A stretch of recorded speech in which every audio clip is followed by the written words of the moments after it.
Nous allons voir comment réaliser le montage ci-contre avec le site Tinkercad. Alors, donc pour cela, il faut aller dans Circuit. Dans Circuit, on va créer un circuit. Ça prend un petit peu de temps, mais ça va se faire. Puis, il va falloir sélectionner tous les composants. Alors, on peut changer ici en cliquant le nom du fichier. On peut appeler par exemple projet Arduino. Ok. La première chose à avoir, c'est la carte Arduino. Donc on tape son nom. Elle apparaît. On clique une fois. Et voilà. Donc celle-ci apparaît en recliquant une deuxième fois. Ensuite, il nous faut ce petit capteur-là qu'on appelle une photorésistance. Donc je commence à taper son nom. Je vois qu'elle apparaît ici. Je clique. Et je reclique une seconde fois.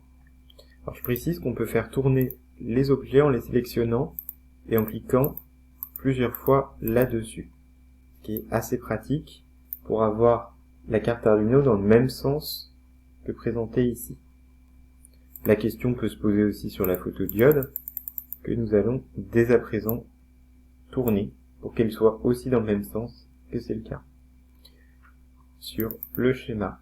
Ensuite, on choisit une LED, ou DEL en français. Donc ici, je prends celle-ci.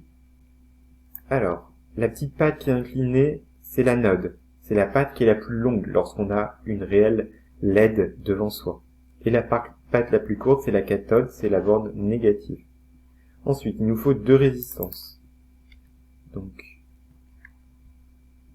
on tape résistance, attention à bien mettre l'accent, sinon ça ne fonctionne pas. Donc, on les tourne. Notre première résistance, elle fait 220 ohms. Donc, je tape ici 220 et je choisis l'unité ohm. Puis, je vais sélectionner une deuxième résistance et celle-ci doit faire 10 kOhm.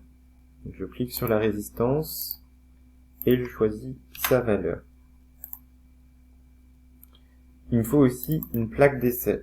Je tape donc plaque, ou alors c'est peut-être appelé platine d'essai. Voilà.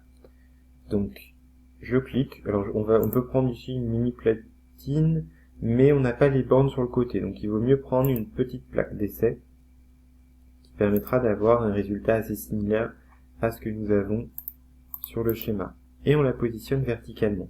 Là, on a les composants. Il nous reste plus qu'à faire le câblage que nous allons faire dans la prochaine vidéo.